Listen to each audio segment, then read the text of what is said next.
Good afternoon, everyone, and welcome to our second AI literacy series. Today, we're talking about AI natives, EHRs, electronic health records. I am Dr. Charmain Jackman, and I'm here with Dawit Fasika, and we're going to be leading a wonderful conversation about AI, particularly looking at the evolution of electronic health records and how native AI EHRs, am I saying that correctly? Do it. Can really Yeah, AI native EHRs. AI native. I keep putting it back in the wrong order. So Oh, AI good. native EHRs, say that all fast 5 times in a row. It becomes a tongue twister. But anyway, welcome all to our second session of this AI literacy series. Big title is Private Practice 3.0, and really thinking about how we, as clinicians, particularly BIPOC clinicians and mental health professionals, can get ahead of the game. We are often left behind in technology, ourselves, our clients, and our communities. And this is a real opportunity to level up our experiences, level up our knowledge, and think about how we can improve our practices, make them more efficient, but also think about the ethical data privacy and some of the justice issues, particularly around environmental justice. We're covering all of that. So I want to give a big welcome to Jawed. I met him last August at APA. Was really impressed with his company and what they're doing. It was one of the few BIPOC owned companies producing products for mental health professionals. So we had a really good, honest conversation. So you get to taste a little bit of that today. As a reminder, InnoPsych is an organization that's really charged with disrupting inequities in mental health. A lot of our work this year is focused on therapists, particularly therapists of color.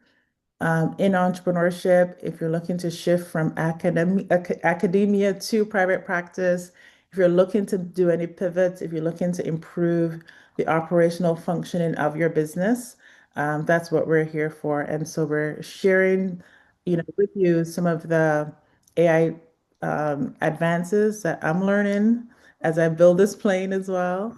And as I mentioned last time, if you're here, we're also going to be starting an AI learning circle.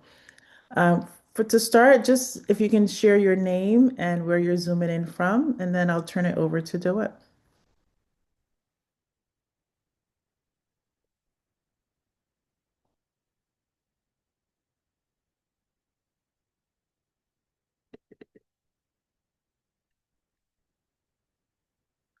The Esperanza coming in from Cincinnati. I see some Boston folks. Yes. Savannah, Georgia, beautiful place. Charlotte, California, LA. Nice. And these are some places that InnoPsych has held meetups for therapists. So wonderful to see some of you here. New York, yay, Connecticut. Awesome, awesome, awesome. So keep up that engagement. DeWitt, over to you. All right, fantastic. Thank you everyone so much for joining the webinar. I really appreciate it. I'm gonna go ahead and share my screen. Okay. Can everyone let me know if they see the presentation? Yes, we can see it. All right, fantastic. Again, hello everyone, and thanks so much for attending the webinar. So, Dr. Jackman and I put together this presentation to help demystify how practices are using AI to improve their practice efficiency. So, hopefully throughout the contents of the presentation, we can start to shed some light on this new and potentially scary, but what we think is going to be really great for the clinicians and for the patients alike. Okay. So here we have a quick, table of contents for the presentation. But at a high level, we're going to go over the core problem that new practice owners face, the evolution of the tools that practice owners have used to manage their practices over time, and point out some key differences that are happening during this particular shift. Okay.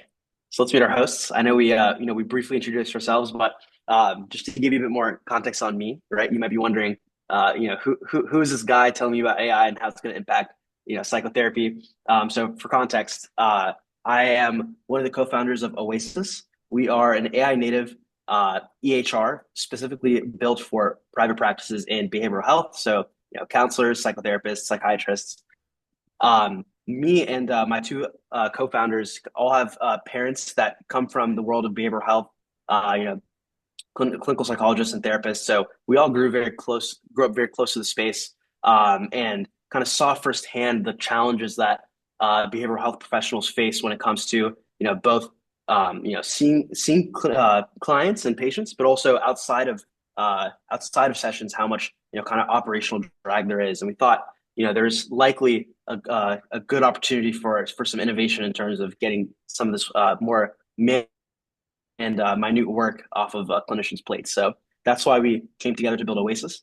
When we started with a pilot program with about 30 plus clinicians where we met with them every week, spoke to them, tried to get to the heart of, what it is that they need, what does their work actually entail? And using all those insights, that's what we kind of baked into our platform. So I'll go ahead and move on to the next slide. Also, Dr. Jackman, feel free to interject at any point with any polls. I know they're going to be coming in soon. So Absolutely. And this is meant to be an engaging conversation. So if you have questions, please pop them in the chat. If you have reactions, please engage in that way too. We love the engagement. all righty. So let's start out with the core problem, right? So a lot of mental health providers, they didn't sign up to run a business necessarily.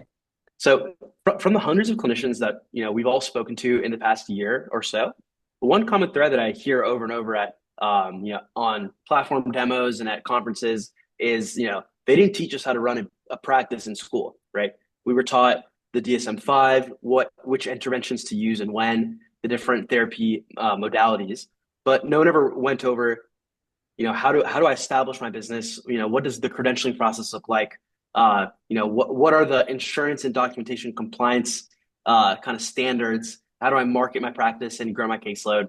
And for reason, many behavioral health professionals either delay starting their own practice or they do start, but then they burn out quickly.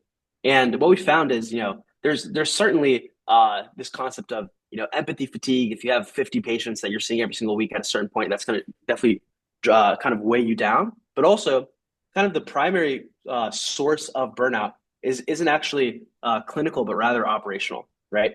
You spend so much time out of sessions that you don't anticipate working on, writing notes, maintaining treatment planners, scheduling, billing both, for cash pay and insurance, and on the phone with payers, and that quietly consumes hours every week, and that's kind of the unspoken source of burnout, and that's what I believe the AI native EHR kind of helps to alleviate.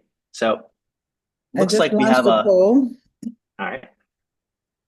So how many hours do you spend on non-admin tasks per week? If you can drop share in the poll there. Non-clinical admin task or non-admin task? Non-clinical. Sorry, yes, non-clinical. Thank you.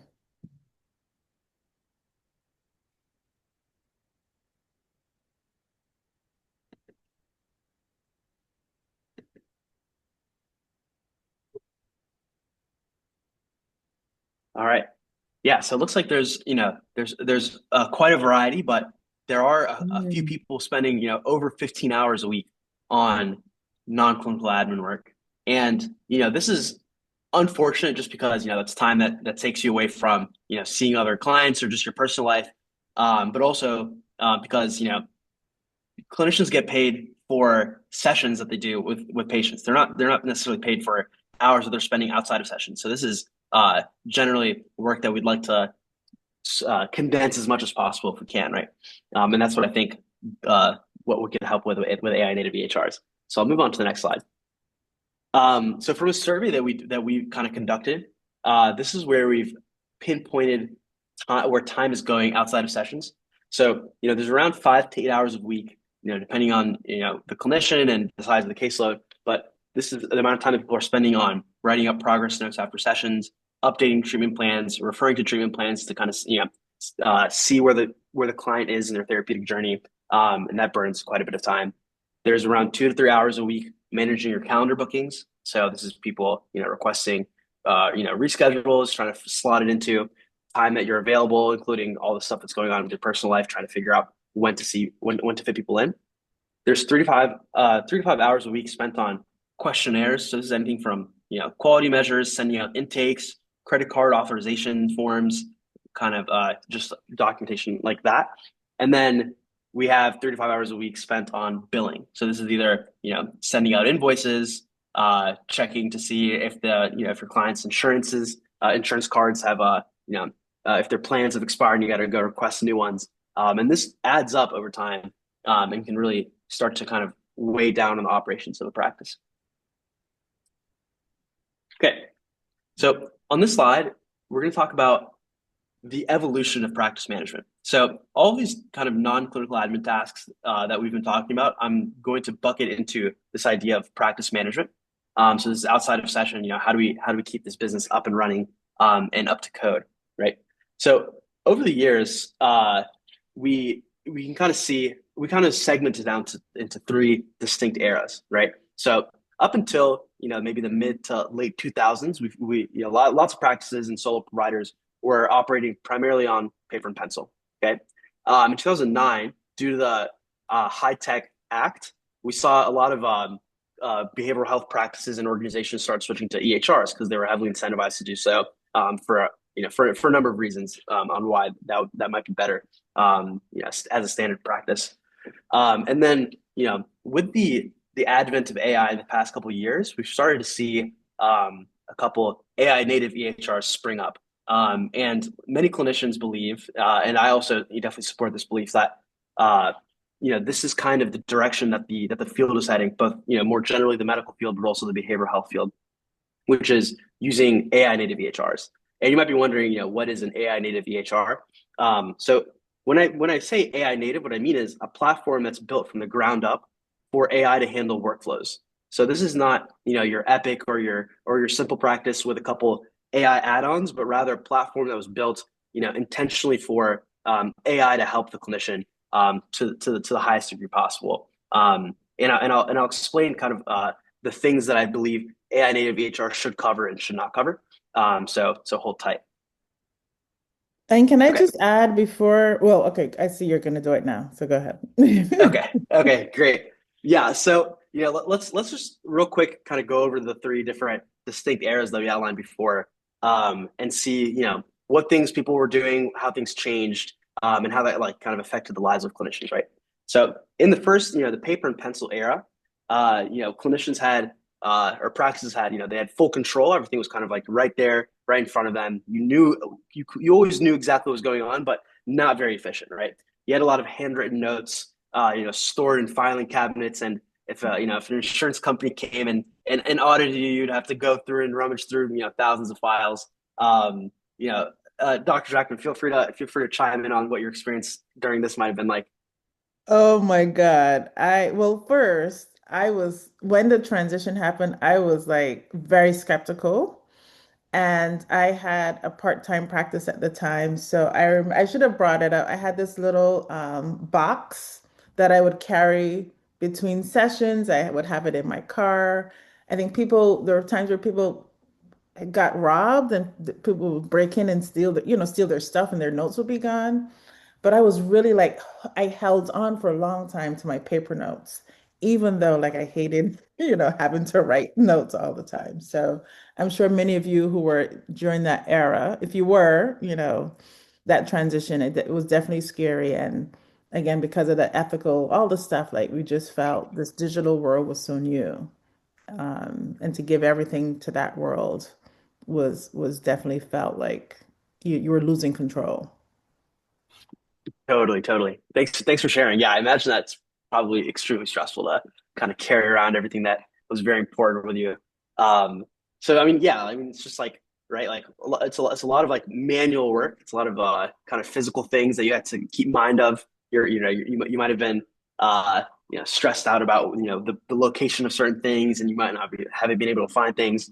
There's a lot of manually scheduling people in, and trying to work that around, physically call, try to call people and figure out when they're free, if they don't have a regular cadence for appointments. And then, for insurance claims, filling out like paper claims and like mailing those out. And then, it's just a bit hectic, right? And we have So a comment here from someone who was working on the insurance side, getting all that paper through fax and saying that some of these clinicians were unorganized.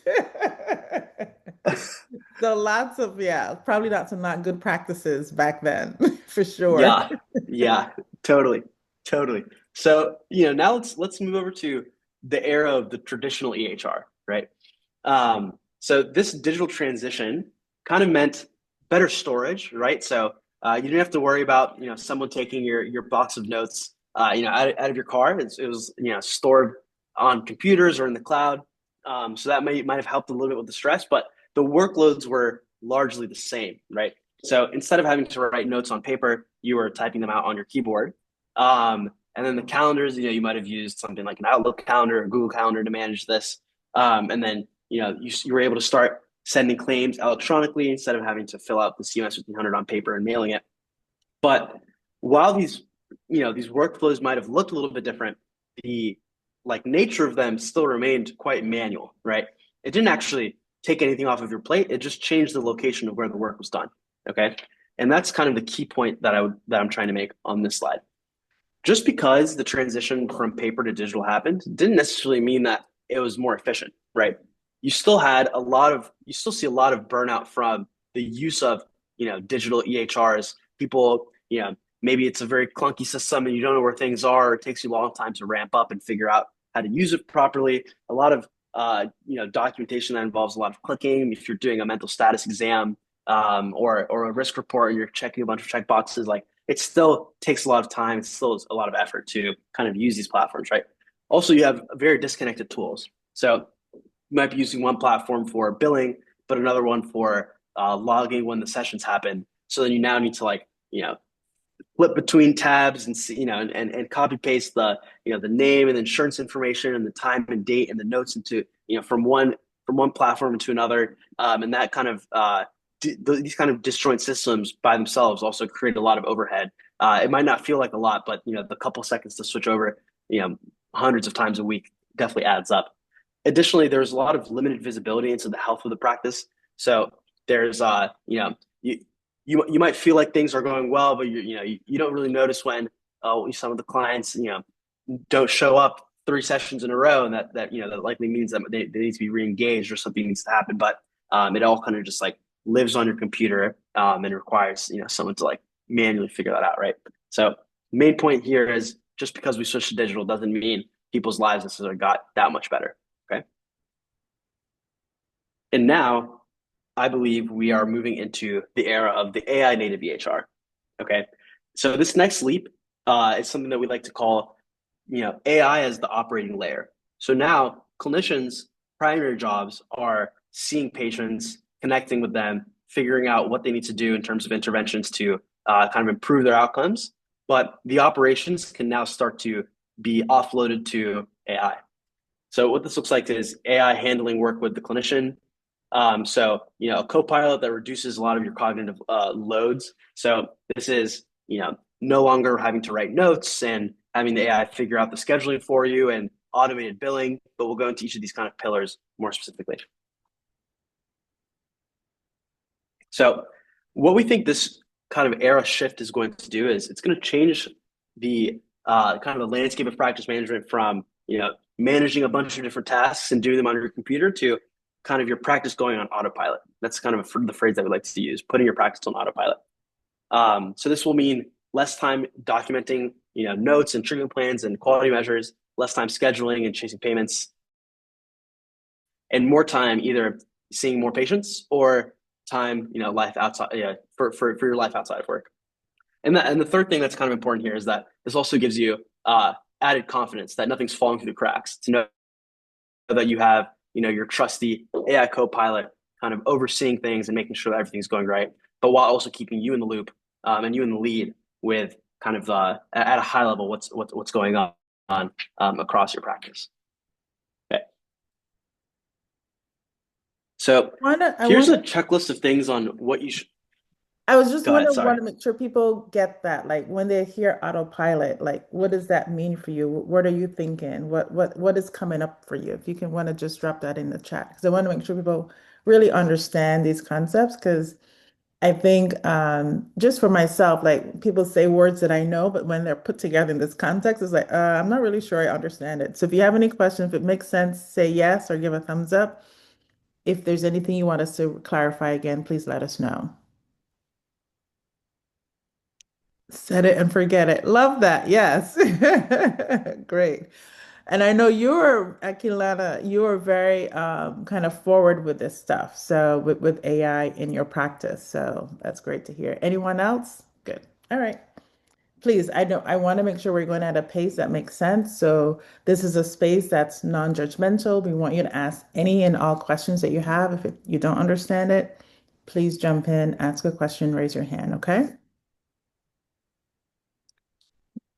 You can go Alrighty. ahead. And yeah, just to echo that, this is definitely, a space to ask any questions that you have in mind. More than happy to try to demystify kind of what I understand when it comes to AI in the workplace and AI in private practices. So go ahead. I'll be monitoring the chat. So anyways, so this slide is kind of about ethics, privacy, and security. So I know, rightfully so, a lot of people have some concerns about the ethics of using AI, what privacy for patients might look like and security. So I put together this checklist of things that you should kind of ask yourself to audit essentially whenever you're exploring a new system that uses AI. So the first one is AI should be a support tool, right? You want to remain the human in the lead. There's a very strong belief amongst people in the field and myself included that the human connection is the most important part about behavioral health care, right? So you don't want a tool that is attempting to phase you out or speak to the patient or do any of that. You want something that supports you and centers you in the practice, and more so allows you to delegate the things that you don't want to do, so you can focus on the things that you need to do. The second thing, you want a signed BAA. So this is a business associate agreement. It's kind of a standard document that discusses the ethical uses of data within a platform, right? So largely the BAA claims that, or it says that, both people signing this BAA are keeping in mind that the patient's information is confidential and that it will never be used outside of the platform for reasons that the patient or the providers don't consent. Okay. So if you're ever starting to use a new platform, make sure that BA is in place. And additionally, you want to make sure that the data is never used for model training. So this is one thing that a lot of people might not know, but if you're using, ChatGPT or Claude, or if you have any kind of websites that you're going direct for that are not tailored for a, medical setting, you don't have a BAA sign there, which means that any of your responses or things that you type are not necessarily protected. So if you do want to use AI in your practices and for your work, which I absolutely recommend, make sure you're using them within safeguarded platforms that are specifically for the kind of task at hand, so that all of the ethical and privacy considerations are properly handled. And do it will Next, be our just to jump in there, our session next week is actually going to be talk a lot about safely using AI. For healthcare settings, we have a company called Bastion GPT, which has a version of ChatGPT that's specific for healthcare. And the other thing is when you use your models, gotcha. you can go into your account settings and there's a function where you can turn off where it says, do you want to allow your data to be used to train the model? So you can turn that off. So make sure that when you go into your settings for whichever LLM you're using, that you have that setting turned off. It doesn't guarantee again that, you still never want to put client's name and identifying data directly into your LLM. Absolutely. Absolutely. Yeah. Thanks for echoing that statement. Absolutely agree. And then the kind of last two things on here is that you want to make sure that the AI is designed to reduce risk and not to introduce it. So the idea is it should be kind of like allowing you to have less on your mind when you're working with these kinds of things, so that you can focus on the details that matter, and not introduce kind of random stuff that's going on, right? And the last thing is you want to make sure that you as the provider remain fully control of the documentation and the decisions, right? So it's kind of like Akin Lana said, you want to you want to set it and forget it, but you want to make sure that you're still the one who's setting it in the first place, right? You don't want the AI to be sending forms that you're not aware of. You want to make sure that you're the one who's kind of scheduling and largely dictating the therapeutic journey for your clients, right? Okay. So this is kind of back to that chart that we showed in the beginning of the presentation. Of all the different parts of the practice management and how much time they take. We believe that using modern AI EHRs like Oasys really unlock efficiency by just vastly reducing how much time you're spending outside of sessions and the operational stuff. So it's taking things like documentation down from 5 to 8 hours to less than an hour with tools like the AI Scribe. It's putting your billing on full autopilot. It's having scheduling be fully handled, both self-served by the patient and via reminders that are scheduled by the platform. So yeah, that's kind of the before and after, right? So you might be asking, what are these like note-taking tools? What can they do in an AI native EHR, right? Kind of the main one that a lot of people love to use is an AI assisted note generation tool. A lot of people like to call it an AI scribe. What this does is it essentially like transcribes your telehealth session. So I'm not sure how other platforms might use it, but I can speak to Oasys. On Oasys, we have our own telehealth platform where we never record any audio or video from the session. We only use real-time transcription to create a text file that has the full transcript of the meeting, and that dialogue is what's used to generate your SOAP note or your DAP or burp, whichever format you so choose. And basically, given the transcript from the session, you have a almost 99% of the time fully perfect note without any kind of therapist or clinician intervention necessary, right? So note taking gets taken from however long you usually take, 5 to 15 to 30 minutes on a note, down to about 10 seconds, which is really great. Next, you also have automated treatment plans. So you have your treatment plans getting generated and kind of evolving alongside the patient. Again, thanks to the session transcripts being processed by the AI. You also have built-in quality measures and compliance support. So any of these assessments that you're using to do progress tracking.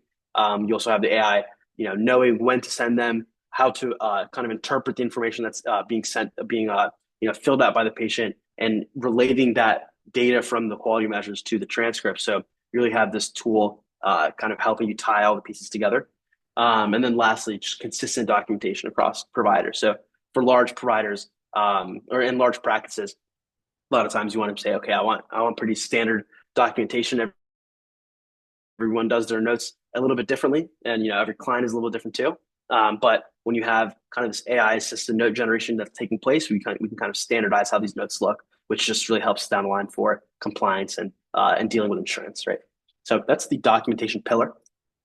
Next is scheduling. So scheduling that runs itself. Ideally, we want patients and the system to be able to figure out when to slot themselves in as much as possible, so that you don't have to do as much kind of juggling in your head with your schedule and last minute delays and all that good stuff. So with a platform like Oasys, you'll be seeing a lot of automated reminders and notifications to reduce no-shows, less back and forth with admin staff or schedulers, and the ability for patients to directly book onto your calendar if you'd like, or if you don't like, you can still kind of manage it on your end, but you do have full control over how you want the scheduling to take place. Okay. Next slide is billing. So billing without constant follow-up. So these AI native platforms, particularly Oasys, does have really great auto billing features. So what this means is, once and this is again a benefit of having kind of all of your systems in one place. Once you're done with a session and you review the note and it looks good, the system already knows exactly what time the session occurred, what CPT code to use, how much to charge if there's a sliding scale and you're doing so different prices for different people, the location of the service. So all that information, since it already lives and breathes in the platform, can be used to automatically conduct your billing for you. And this saves a lot of time and headaches with kind of the financial side of the business as time goes on too, right? So um, this is what we believe this unlocks for providers, right? So you have fewer evenings spent catching up on notes. No more Sunday night cramming of tons of session notes. That's just handled for you. Less cognitive load between sessions. And I know a lot of clinicians they'll have therapy sessions back to back to back on their calendars, and they might be thinking, oh, I need to remember to write this down on the note, but I don't have time because the next session's starting now, and you might be just a little bit distracted and overwhelmed because there's so much happening. You'll have less of that cognitive load, knowing that the platform is kind of taking care of a lot of this other stuff for you. And then lastly, you'll have more emotional energy for patients, right? With more of your time and efforts, focused away from the operation side, you can better show up for your clients as well. And then what this unlocks for group practices is better visibility into provider activity and documentation, a centralized way to handle billing and scheduling. So we know that as practices grow in size, the complexity really scales, and you really do need a platform like this that can help you kind of cut into that complexity and see what's going on at a high level. And we found that AI is a great aid for that kind of work. Additionally, you get stuff like real-time business analytics and easier onboarding and supervision flows. So these are all kind of great add-ons that you get with an AI native EHR. So basically, this is what we believe the new reality will be very soon. All of the support that AI can give you, it's really never been easier to start or scale a practice. The barriers to access have, historically been very high, and now we can kind of use these kinds of tools to cut down on that, cut down those barriers and make it easier for anyone to really just come in and start their practice and start thriving, right? Okay. So in this slide, I'm just going to talk real quick about our AI native EHR Oasys. We kind of designed this for the next generation of practices. So essentially, like we believe that we kind of pioneered this kind of version of EHRs, these like AI native EHRs.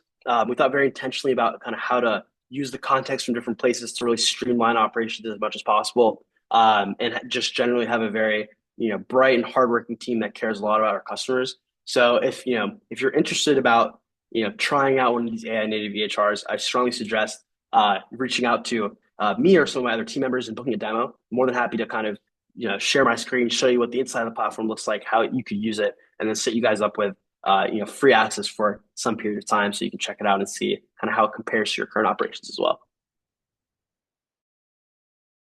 All right, that's kind of the end of the presentation, right? So the big idea is that the future of mental health care is human, but powered by AI and assisted by AI. And as a as a treat and as a thank you for attending the session, we decided to give everyone on the call essentially 3 months free on Oasys. So you can use this code InnoPsych 2026 at checkout. Feel free to grab a screenshot or write it down. So later on, if you're checking out Oasys and you really like what we have going on, you're more than welcome to use this code and get your first 3 months free. So I'll go ahead and stop here. Dr. Jackman, not sure if you have Yeah. anything you want to add on there, but No, this is great. I definitely want to hear someone answer a demonstration. So a couple things. This is really important, and I love the idea that the AI native EHR is starting from the groundwork of really trying to understand what clinicians need. I know some of you have been in private practice for a long time. Some of you are new to that. Some of you are thinking about private practice. You know, how do you see, and some of your EHRs also have AI. So how do you feel like that has helped reduce some of that cognitive load or reduce some of the burden that you have in managing your practice? Anyone willing to share?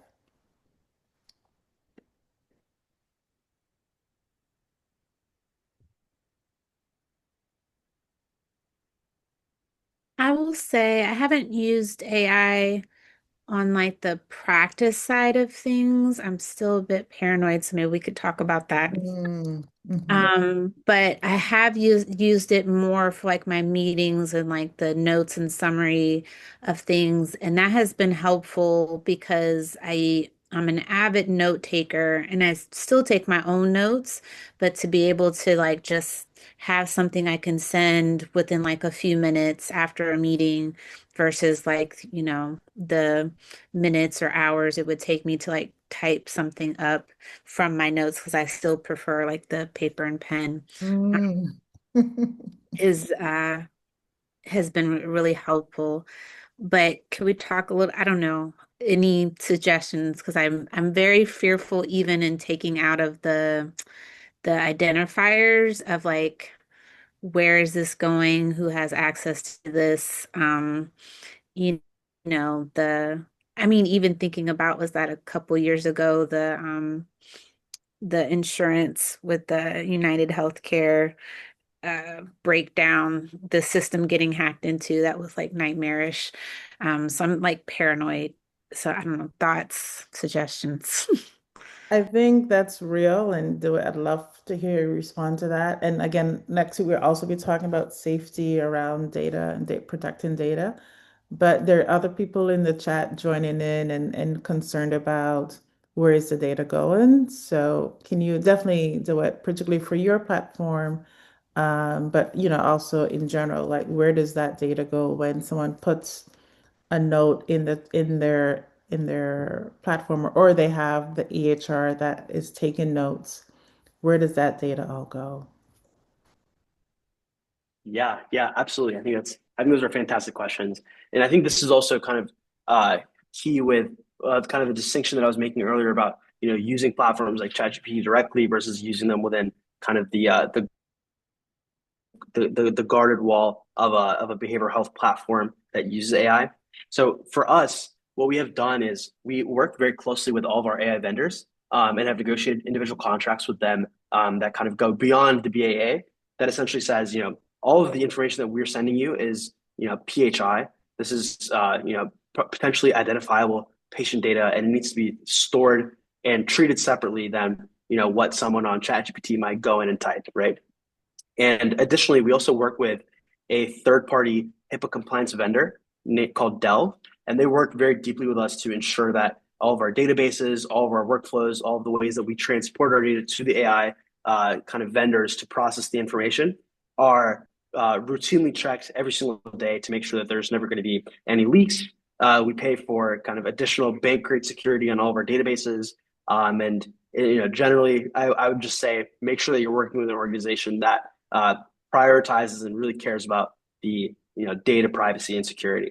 I think if that's like one of their kind of number one values, there are a lot of steps that you can ensure to make sure that no slip ups or mistakes happen. But you just want to make sure that you see that kind of in their messaging, and that that's something that's always top of mind, right? I love that. Thank you for like Hopefully breaking down. that was helpful, Esperanza. Yeah, where would I find that on your website, for example? How would I go in and I think this is making me think about also even creating a very short checklist for therapists about where to look for that data, I think, or where the data is stored and what steps the platform is using to protect data is really important. So thank you, Rashina. I'm Yeah, going to come back to you and get some really like bullet by bullet points to do that. I see we have absolutely. a hand up too, but And if you then want to respond first, yeah. yeah, yeah, for sure. I mean, just for our platform in particular, I just want to point out kind of where you can find that information. So if you can see my screen now, you guys can see it or no? Yes. Okay, great. Yeah, so this is our landing page here, and a lot of times people will have like the kind of HIPAA compliant badge somewhere on the platform. So if you find ours and you click on it, you'll be taken to our trust report that's put together by our compliance vendor. And here you can kind of see all of the policies that we have in order, and you can request access for all the particular documents in terms of how we're using data and what our kind of standards are for different scenarios. So this is kind of just a resource for all of you guys to check out whenever you like in terms of kind of seeing that in writing, right? So I'll go ahead and stop share there and switch it over to whoever has their hand raised right now. Yeah, and some of those things that you noted, I know those are standard certifications that companies have to have. So just noting for myself, I'll probably create a little thing about that. Akilana, go ahead, sis. Hey there, hey there. So I wanted to speak to the use of AI in my practice I've been in private practice for 3 years, and the last year and a half, transition not only into cash pay, but also using AI for the progress note taking. And while I was also hesitant and very concerned about where is this these notes, where is this information, this privacy going? What was a shift for me was when I went into my primary care doctor's office, and she had her phone out and I had to sign the consent. And that made me think about, I know a lot of primary care doctors see so many patients a week, and allowing them my notes, like I'm very meticulous and I'm a very engaged patient with my doctor. And so going back into the notes, I noticed how much she was able to capture from Mm, our visit with the AI than when she was just listening to me and trying to take notes manually. And that was a game changer for me. And when I said, I was like, all right, well, let me introduce this to my clients, had them sign off on it. Right now, I only have one client out of maybe like 18 that is not interested in engaging in Hmm. AI, which is fine.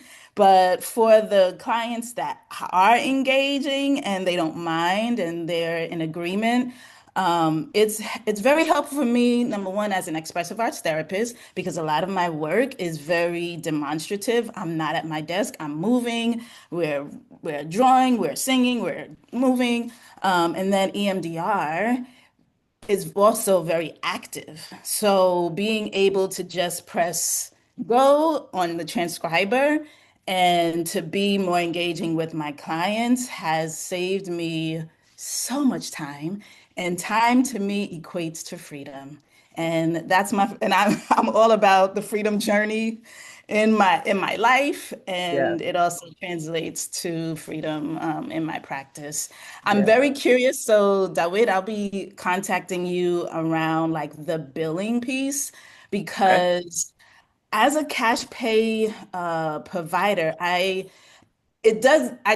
not insurance avoidant, because I actually use a separate platform from my EHR where I charge the client, and I get paid my full cash rate, but the payment processor only charges my client with their co-insurance amount if they have like out-of-network benefits. Mm, I And see. they actually accept assignment for that time so that the client doesn't have to pay my full rate at mm, the top of, the top of the session. So it is also more cost effective.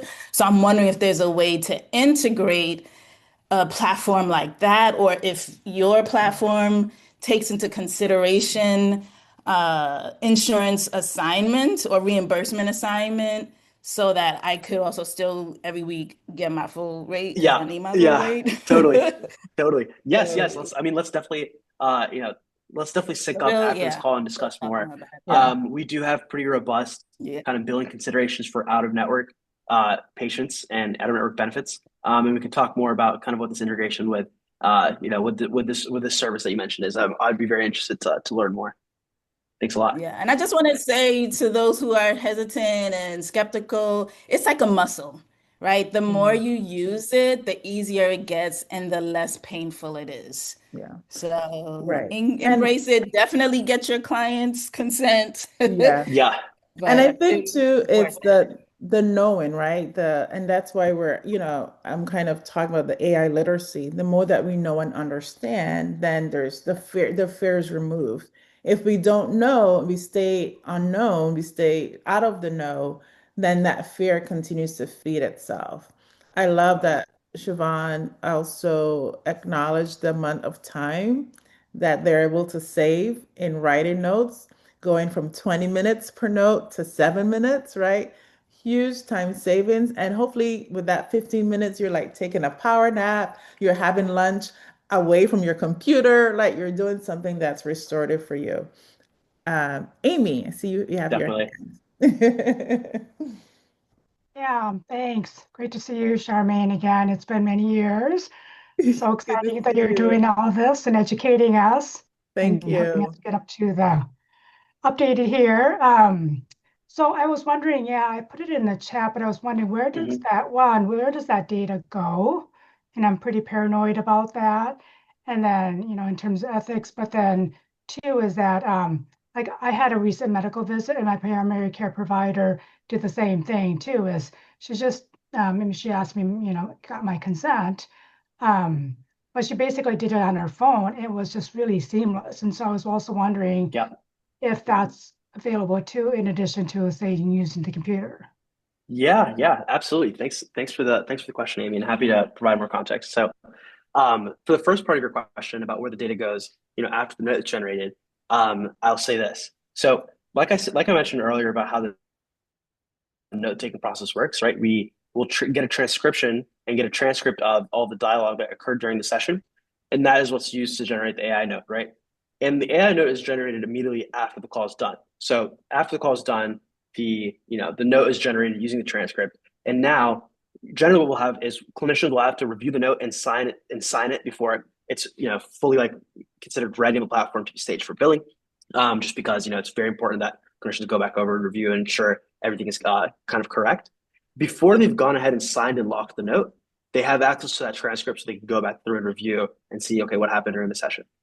Once that note is signed and kind of approved by the clinician as A-OK, then the transcript is removed from our platform. So that means you're not able to see it. We're not able to see it. It's just fully deleted and there's no retention logs on transcripts. So the transcript is essentially there long enough for you to kind of confirm that the note looks good. Once that happens, it's fully wiped from the system. And then the second part of your So we, question, so, so we have to really trust that it is truly wiped from the system. yes, I mean, Okay. yes. I mean, it is a part of our, it's part of our terms and services. That is the operation that we, that's our, I don't know, I can't speak to other platforms, but that is our standard procedure. And then there's a second part of your question, Amy. I want to make sure I was hitting that too.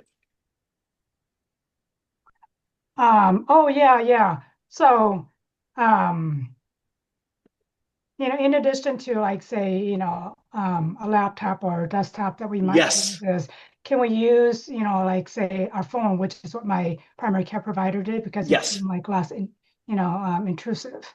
Yeah, absolutely. Yeah. So the answer is yes, you can. So our platform works both kind of on desktop and on mobile. So you would essentially, log into your platform, on Safari or your phone. And we have both an option for transcripts for kind of the AI note generation to happen for telehealth. But if you're doing it for in person, the flow is essentially the same. You'll get the patient's consent, through a consent form, upfront at the beginning of seeing that patient. And then once, you're sure that the patient's okay with it, there's just a little button that records that kind of it's just a recorder, and then you put that in close enough vicinity of the conversation so that it can pick up on what's going on, and then the process happens just the same, right? Okay, great. Thank you. Yep. Um, Thanks. Thank you. Yeah, for those. And also, what's the accuracy? Because I have the wearable AI that I share with you. It's pretty accurate when it takes down, but I'm curious about accuracy of the content. Does it recognize your voice, or is it Yeah, able to distinguish between the two voices or the many voices in the room? yeah. That's a great question. That's a great question. So, in terms of the accuracy, so we kind of use the state of the art transcription model. So the accuracy, I think we can confidently say, is above 97%. So should catch every word. If you're saying things that are kind of a little bit more complex, like medication names, we would have to use kind of the medical model. So you have to opt into that. But the general accuracy is very high. And then when it comes to differentiating the voices, our transcription model does do something called diarization, which can identify maybe not specifically like, okay, this is your voice, but rather there are two different voices here. This is speaker one, this is speaker two. And that can kind of, I mean, that certainly helps with the note in terms of figuring out, okay, who said that they were struggling with this, who was asking this question. And then it makes it such that the note is virtually, spotless, right?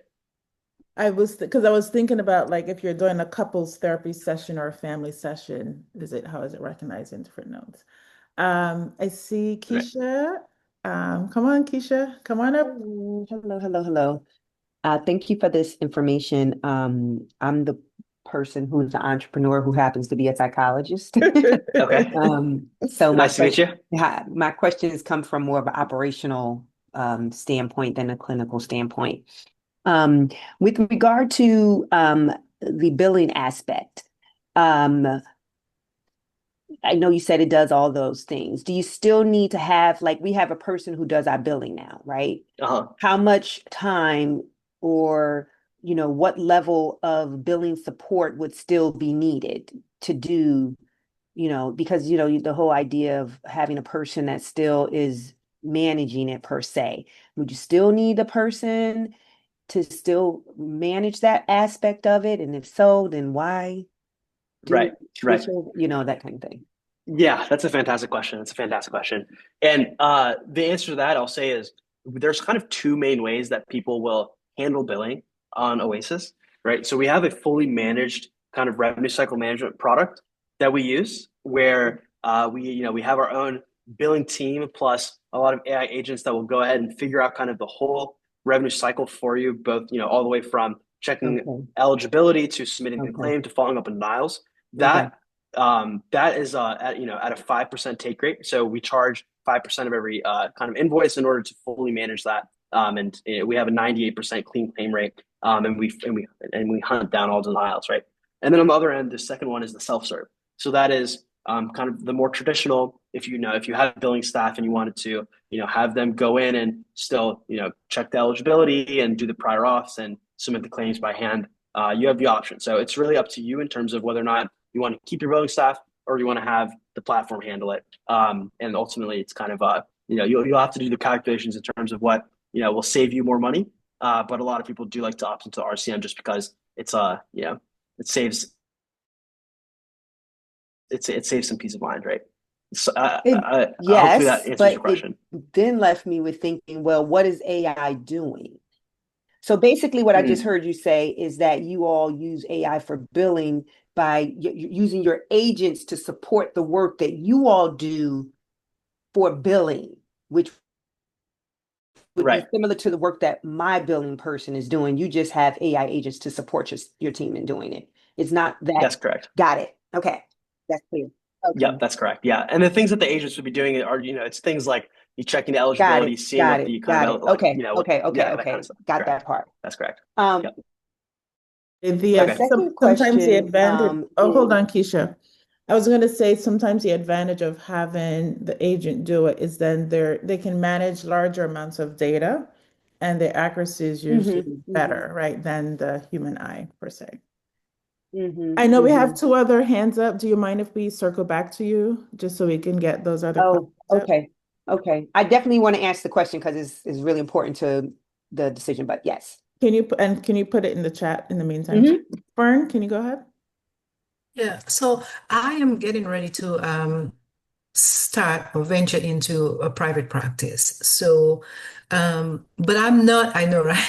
That makes But me very I don't happy. do therapy. Thank you. It's been a long process. But I am not I don't do therapy. I'm a neuropsychologist, so I do primarily assessments. And I'm actually like searching for an EHR system.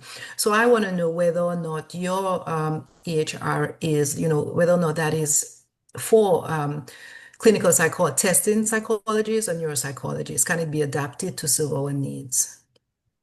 Absolutely. That's a great question, Fern. And the answer is unfortunately no for now, but it is on a roadmap. So psych assessments, I think, is definitely something that very naturally lends itself to AI, kind of helping with the notes. I know they're like very, so I can definitely see the time saving aspect, but we don't do it quite yet.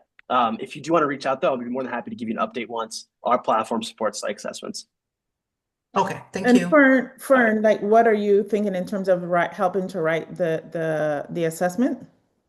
Well, different components of it. I think so. Part of it, there's still going to be the billing issue, the billing thing. So I'm not going to be accepting insurance. It's going to be all, private pay. Patients are going to be, uploading their documents as well. So prior evaluations, completing intake questionnaires. I will be sending out questionnaires to them via the EHR as well. So like that, yeah, and I would also need the option of creating or customizing some of the forms that I use. Yeah.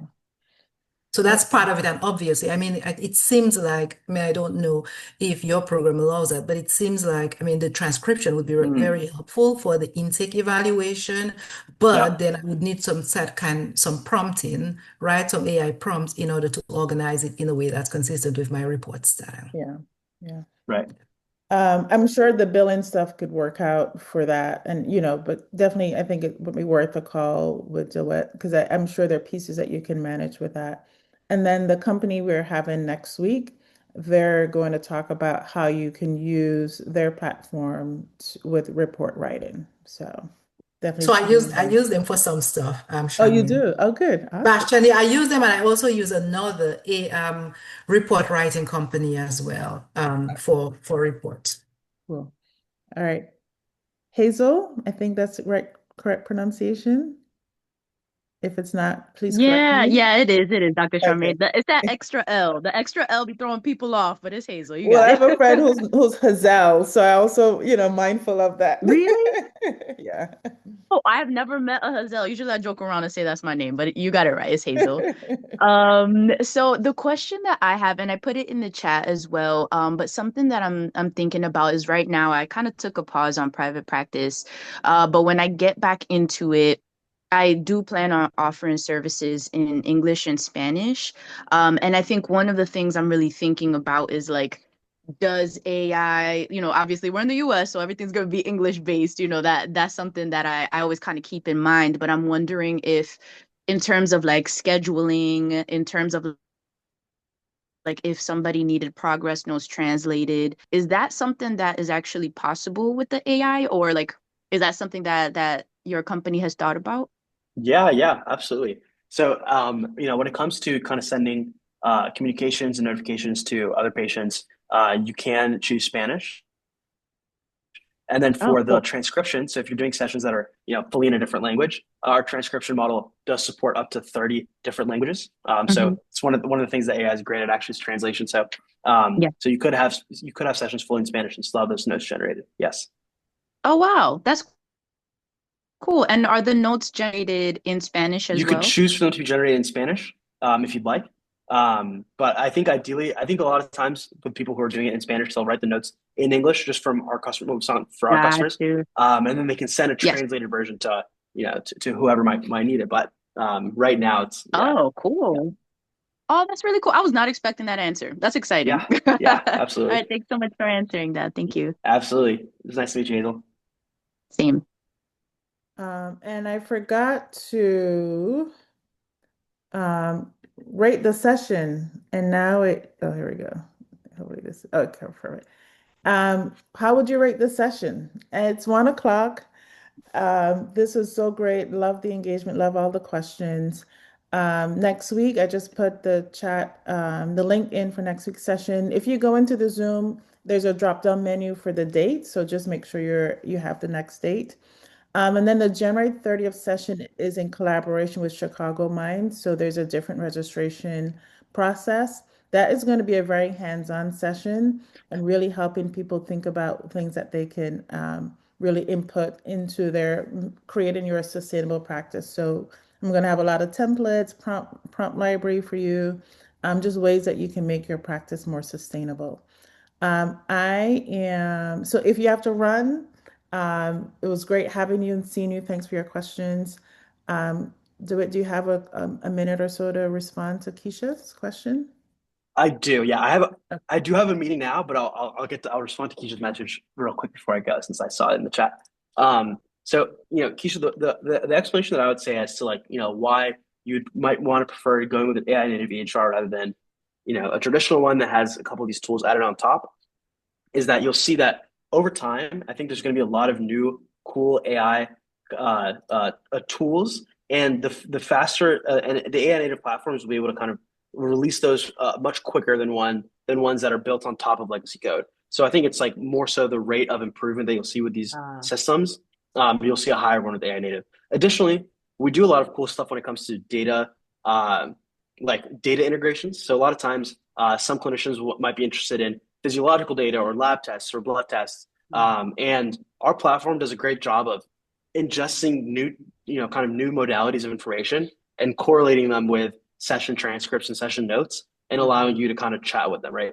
So there's a lot of kind of tiny tools that if you want to do a book a demo with me, I'd be more than happy to go to them in detail. But that's kind of my quick answer. Thank you. I appreciate that. It sounds like you're saying that you're more technologically savvy and faster and moving forward than the companies that are adding it on. Yes, I would absolutely. I could guarantee that for sure. Yeah. Okay. All right. Thank you. And what's your customer service like? Yeah, what's your customer? Because I'm always, as I'm interacting with different companies, I am noting customer service is such a big piece that if you have a question, do you get a person or do you get a bot, or yes, at what point do you get the person? Yeah, totally. No, you get a human being. It'll likely be either me or one of my two co-founders, responding to you via email or text, and that's within 24 hours. So we do have definitely the best customer service. I think a large part of that is because we're new, we're a small company, we have less customers to divide the love and effort against. So we really spend a lot of time with all of our customers. And I have his email, so that's if you have an issue, absolutely. You can reach out direct. Yes. Thank you. All right. Awesome. Again, thank you so much. Thank you, Dawit. Can we get a quick screenshot? I forgot to do it earlier. Yes.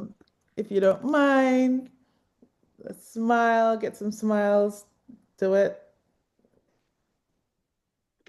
Yes, we are getting AI literate people. See you next week. Don't forget to sign up and join our learning circle. We're going to be helping clinicians really think about how to build these platforms and these systems for themselves. Thank you all. See you next week. All right. Thanks, guys. Bye-bye. Hold on, do it. All right. Is that recording?